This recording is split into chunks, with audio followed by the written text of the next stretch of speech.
and welcome to our YouTube channel. Thank you so dearly for always supporting us. I really do appreciate. If today the first time you are coming across this wonderful family or you are seeing my face for the first time, I still remain Agatha Progress, bringing it to you back to back. Remember, we react to all videos and all opinion is highly needed. So just sit back and watch this video and I will be right back. International spokesperson and attorney. Are you still there, Bruce? Yes, I'm here. I can hear great. you well. Oh, great. Oh, great. We just want to be sure you're there. So once again, welcome to Sahara TV, and with us in the studio on the Zoom interview segment today, we have Bruce Ifeanyi. That's the international spokesperson for Mazi Nnamdi Kanu. He's also the international attorney. It's a pleasure having you on Sahara TV again, please.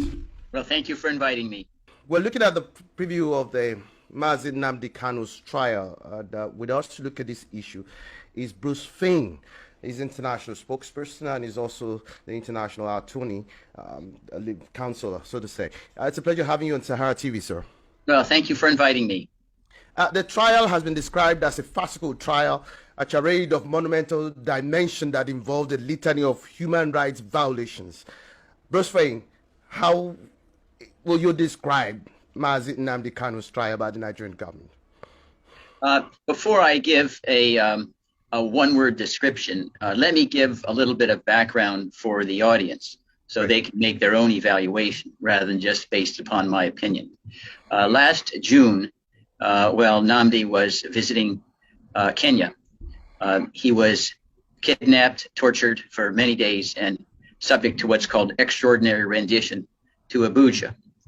We don't know all of the details because the federal government has been very reticent to disclose exactly what was done in collusion with the Kenyan authorities or with Kenyan bandits, if you will, to kidnap and torture and extraordinarily rendition Nnamdi to Abuja. But whatever the details, it surely did not comply with international law requirements for extradition, which entitles a detainee to notice an opportunity to challenge the legality of any kind of detention and prosecution, which clearly did not happen in this case. This was last June, so approaching now 6 months.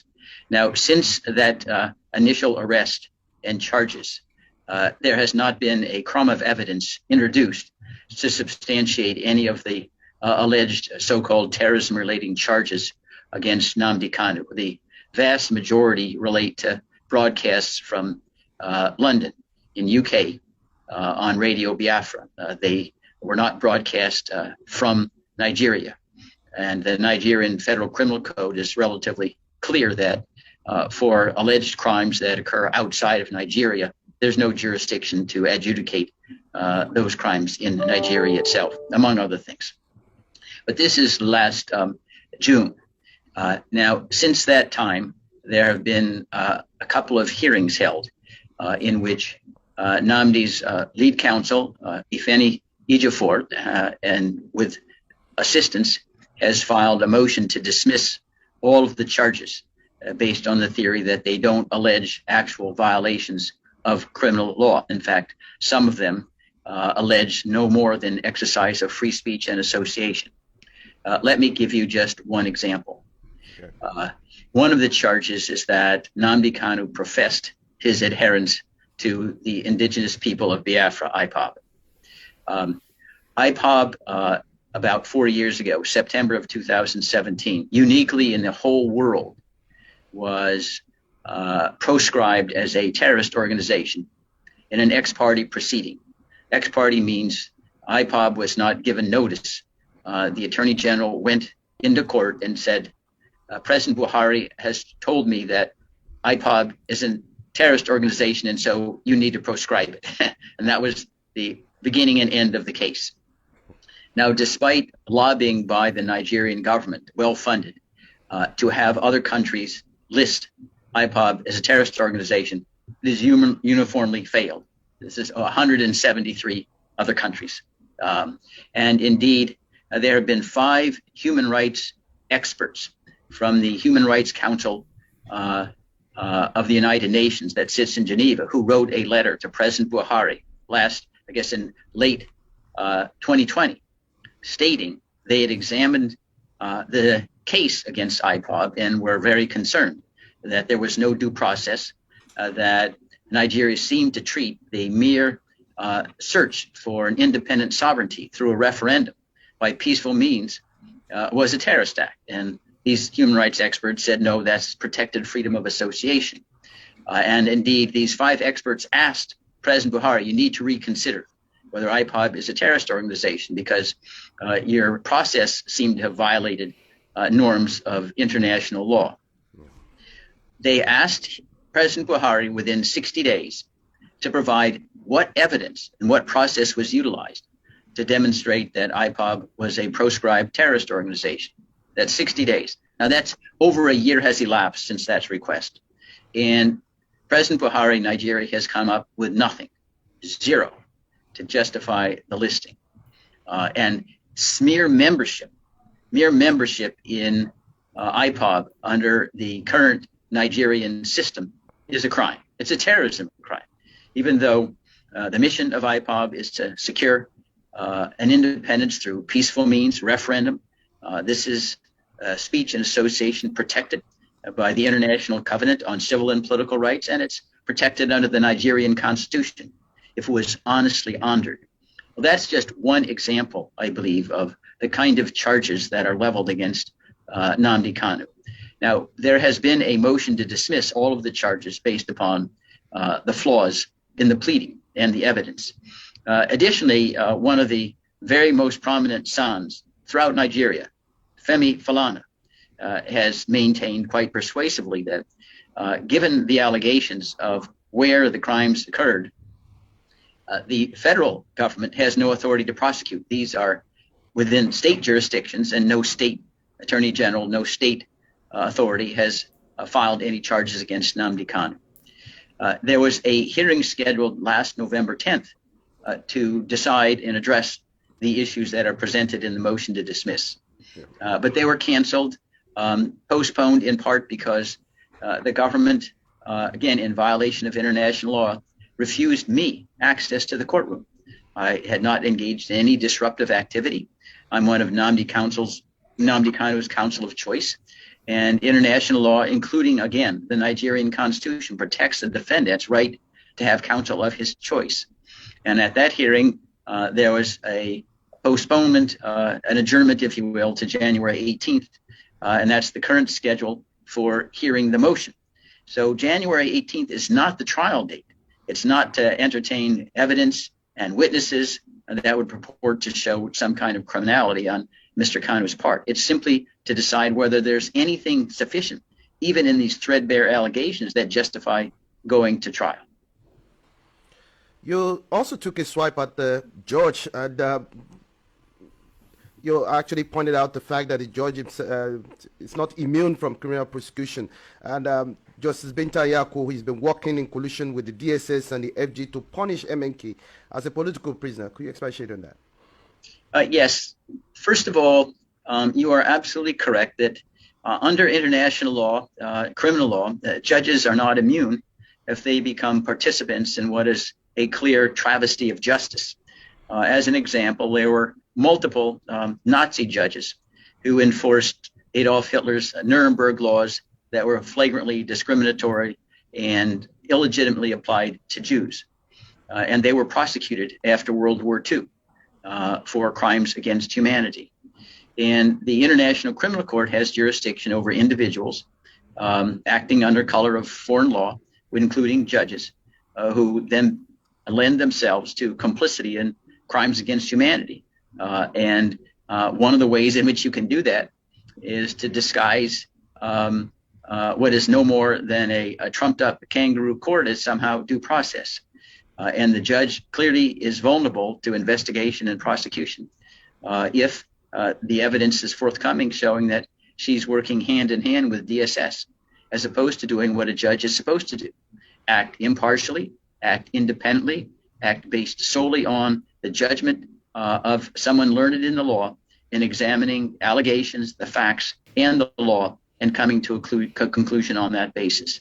Now, what the law requires in circumstances where a judge does not feel in good faith that they can execute the demands required, and that for fear or otherwise, we don't know what kinds of threats or implied threats have been communicated to the judge. If she lets Nnamdi Kanu under the law free, what kind of retaliation there might be.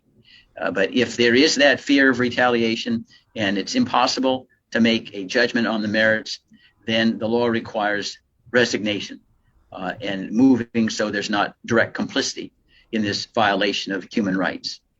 But shouldn't the judge be, required to recuse herself even at this point in time, based on this, the fact that she's been indicted in these instances? It's certainly true that I practiced many times in U.S. courts. The standard for recusal is if there's an impression, even an appearance of an inability to act impartially. And I think that's been amply demonstrated in the way this case has been handled from the outset. We have to remember that every day that elapses is another day where Nnamdi Kanu is being illegally detained. Again, we have detention beginning in late June. There still has been no hearing that requires the government to show evidence of criminality, not at all. So we have a situation where the judge is permitting punishment sentence before the trial, which sounds like a page out of Alice in Wonderland, and shows how, I think, far and how irregular these proceedings are. And I would agree with the observation that the way in which the process has been handled would indicate the judge needs to recuse herself, stand aside, because no longer is there appearance of impartiality. There have been ex parte communications with the prosecution alone, and that's simply on its face showing prejudice against the defendant. You had also said that you'll be pursuing all international and diplomatic platforms to see that justice is done and all fundamental norms of laws are complied with as regards as far as this trial is concerned. You mentioned the fact that you'll be taking the case up to the international courts, the International Working Group on the Arbitrary Detention, as well as the International Criminal Courts, the International Court of Justice that's in The Hague, as well as the U.S. Congress. How could you give us an update on what has been achieved so far? Yeah. So we know that the Working Group on Arbitrary Detention, and I've made multiple submissions, is actively considering the case. Now, obviously, it would be wrong for them to share views on one side rather than the other before there's an opportunity for the government of Nigeria to respond. But I know it is under active consideration. The working group meets 3 times a year, and I will be alerted if the government of Nigeria disputes any of the submissions that have been made. Now, what is the consequence? The authority of the working group is to identify detainees who are being held in violation of international law. Since the working group, as you can imagine, does not have armed forces, it doesn't have police force to enforce its judgments, it does have, under international law, binding authority that needs to be respected by other countries and judiciaries, or risk sanctions. So that's what an opinion out of the working group that finds Nnamdi Kanu is being held illegally would have, we believe, strong influence not only within Nigeria, but in other countries that might be considering sanctions for holding Nnamdi Kanu in violation of international law. Just as an example, and although the cases are not parallel, you remember when Umaru years ago, about 10 years ago, was attempted to be extraordinarily renditioned to Nigeria in a crate because he allegedly had stolen funds. He was not a character who had unspoiled reputation. And when the British authorities discovered this attempted kidnapping extraordinary rendition, they not only caused his release, but in addition, they broke relations with Nigeria for 2 years. So that's the kind of international sanctions that may ensue if the Nigerian government did not comply with a ruling of the working group of the Human Rights Council. The other cases that are more, they are on a slower track because the requirements of the law are a little more arduous. We're really following the path of the Gambia in the International Court of Justice, sued Myanmar for genocide against Rohingya. This is in 2020 and got an initial ruling. But there are many elements of diplomacy involved in one country deciding to sue another for genocide, but that's in track, and we believe that the working group decision should propel that in an accelerated fashion. Now, I'd like to get your perspective on the U.S. government's stance as far as this issue is concerned. We know that when the Democrats have been passionate about Nigeria, especially during the Obama administration, and we know that at some point in time, Joe Biden then, as well as Hillary Clinton, spoke out against some of the human rights violations in the country. But recently, some couple of months back, the U.S. Secretary of State Anthony Blinken visited the country, but there was no strong indication that he strongly pushed against these human rights violations, as well as the flagrant disregards of violations with regards to the rule of law in this country. So what's going on there? Is America no longer interested in human rights and the rule of law as far as their foreign policy is concerned with regards to Nigeria? I don't know whether I could concur with all the rigor of the statement. The United States, like other countries, acts for its own national interest. It's not, an altruistic institution. I mean, we still haven't taken any measures of seriousness against Saudi Arabia for assassinating one of our journalists, Jamal Khashoggi. We feel our oil interests or selling weapons to Saudi Arabia is too important. Now, what's going on in Nigeria? I don't know what's going on in the inner circles of the administration. I think that historically in Africa, the United States has often deferred to Great Britain with regard to former colonies. And unfortunately, that's another angle that I'm actively pursuing. The United Kingdom, for really, in my view, and inexplicable reasons, has not really voiced defense of Nnamdi Kanu, even though he's a citizen of the UK. And the extraordinary rendition was against a UK citizen. And why that UK reticence, it's not clear to me. I hope to meet with the Foreign Secretary and clear that up. But I think it's premature to say that the United States has kind of written off Nigeria as a failed state as long as they at least purport to attack terrorism and sell us oil. Who cares? Even though, and one, I think, earmark of that is the rather controversial sale and delivery of these A-29 Super Tucano aircraft. You know that the United States has not given Nigeria free rein over deploying their use, insisting they be deployed only in the northeast and northwest. It's just not where Biafra is.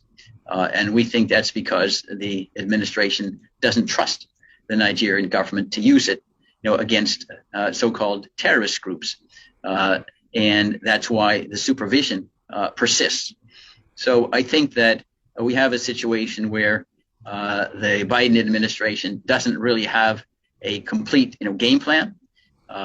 It obviously doesn't have the highest priority of human rights on the agenda. I don't think any country does that. Countries are not philanthropic institutions. We don't want to be too cynical, but we need to recognize that as we move forward and try to make it clear, I believe, to the American government that they would benefit from a peaceful and viable separate sovereignty for Biafra in defeating radical Islamic terrorism and promoting international peace and security in the region. Now, finally, the Nigeria's Attorney General of the Federation and Minister of Justice, Abubakar Malami, said that President Muhammadu Buhari will consider the interests of Nigeria in the case to release Nnamdi Kanu. What's your view about this political option? It would be wonderful if he did that. After all, it wouldn't be unprecedented. The president of South Africa released Nelson Mandela and negotiated a dismantling of apartheid. So maybe Mr. Buhari would like to follow that path. I, however, am suspicious of the authenticity of that representation by Mr. Buhari. You would think would be accompanied by at least a stand down in the southeast, where the ongoing massacres and genocide of Biafrans persist without any rescission. Moreover, you may recall after my last visit, the Attorney General Malami made a public statement that they were willing to sit down and negotiate with Nnamdi Kanu, but they were waiting for some kind of response, indicating in the same tone as President Buhari, well, we should talk this out and see whether we can't get a consensus. Let's not resort to violence. In the aftermath of his representation, I wrote a letter to the Attorney General Malami. There was nothing top secret in it. It simply said very respectfully, if you have an interest, let's meet and discuss the protocols for discussions. What would the venue be? Would they be confidential? Would there be any preconditions? What would Nnamdi Kanu's status be? Released out of solitary confinement? Who would be representing the government? Who would be representing Nnamdi Kanu? Anyway, it was simply procedural mechanisms to try to facilitate a movement forward to find what everybody hopes can be a peaceful way for the people of Nigeria to resolve the differences, really, which were accentuated by a century of very cynical British rule. Maybe not a complete century, but close to it. But there was no response, no indication of any interest, and even flirting with that idea. So that casts into doubt, I believe, the sincerity of President Buhari's statement. But listen, if he moves forward on that front, all to the better. He doesn't really have any barriers, since it's within his unilateral control to stop the ongoing massacres and genocide and crimes against humanity in the Southeast. Mr. Bruce, thank you very much for your time. Thank you so much for having me. I begin to imagine Buhari said he is not after the judiciary, that the court should do their job, but he is the one, the big brain behind everything, because anything that happens, they report to him. Before the thing happens, they report to him, and he made his own decision on it. So if really he said he is not the brain behind it, what is His Excellency Nnamdi Kanu still doing with the DSS? These are all tricks, my people.